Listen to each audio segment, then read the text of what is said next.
Know what I was expecting from my trip to Palestine, but I certainly did not expect to walk away with racial tensions between myself and the Black people in our group. And that's really disappointing for me to admit, because I was so excited to go on this trip with Black Americans, because I was always under the impression that Black people will be our greatest allies because they understand more than anybody what it's like to live under occupation, what it's like to be oppressed and racially profiled. But during the trip, it felt like some people were too busy playing oppression Olympics to fully grasp the experiences of Palestinians living in Palestine. Some people came on the trip with a very limited understanding of the Palestinian people and the Palestinian cause, which is problematic in and of itself. But the most problematic thing was the fact that some people were applying a Western lens of racial dynamics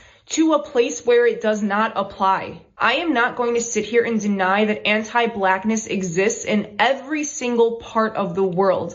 But the issue of race is much different in Palestine than in most other places in the world. In Palestine, Palestinians of all colors are undoubtedly the most oppressed people. In Palestine, a non-Palestinian Black person is more privileged than a Palestinian of any color.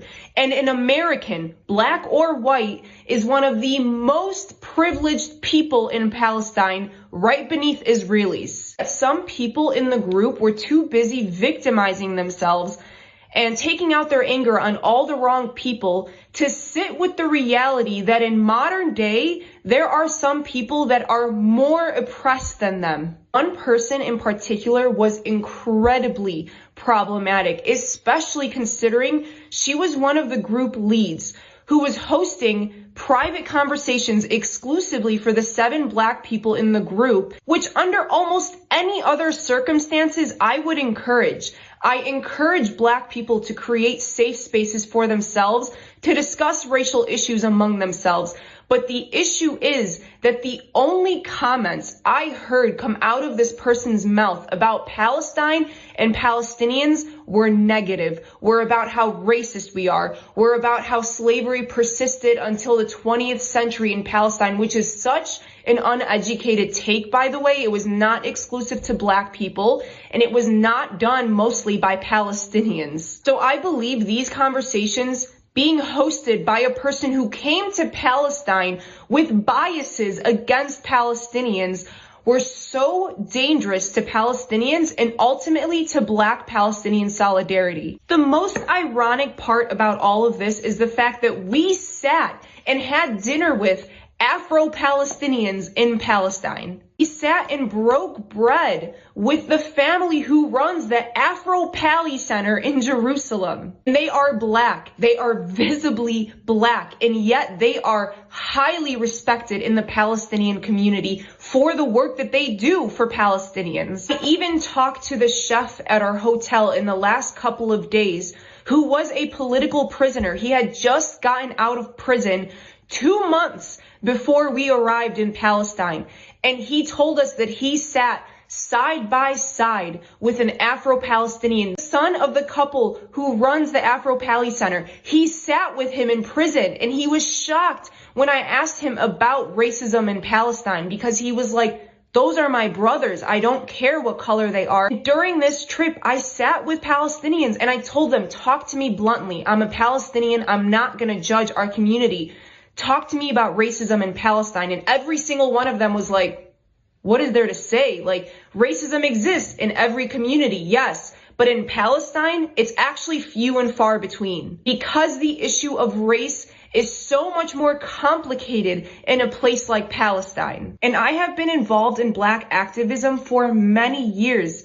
And I know that when I am in Black spaces, it is not my place to call out issues within the Black community, especially when those people are being slaughtered. When I am in Black spaces, I am there to observe, to learn, to be an ally, not to call out Black people. By the way, these same people who sat there and talked all this shit about how racist Palestinians are did not hesitate to pose in front of a ginormous George Floyd mural painted by a Palestinian artist. They posed with that artist in front of the mural. And I bet they wouldn't dare look that artist in the face and say that he's racist. By the way, go support that artist. He's Banksy.2 on Instagram. He's an incredible person, incredible artist who I'm still in communication with.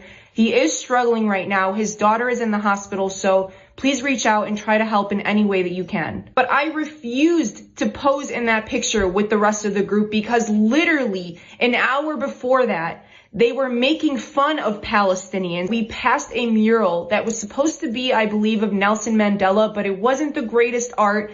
And so it kind of looked like George Floyd, and they couldn't tell who it was. And they literally said, "I'm so sick of these people." And yet they won't hesitate to pose in front of a George Floyd mural for a social media photo op. Even when we were about to walk into a masjid, there were beggars outside the masjid who asked some people for money. And she made a comment about how, oh, notice how they're not asking the black people for money because they think all black people are poor. And I said, you don't know that. Those same people didn't ask me, a Palestinian American, for money. They're not assuming I'm poor. In fact, when they know you're American, you're immediately up here to them. They immediately assume you have money and that you're privileged in ways that they'll never experience. The reason that they didn't ask some people for money had nothing to do with the fact that those people are black. They simply just approached a few people out of the entire group asking for money. I could ramble about this for hours because it was one of the most frustrating things of my life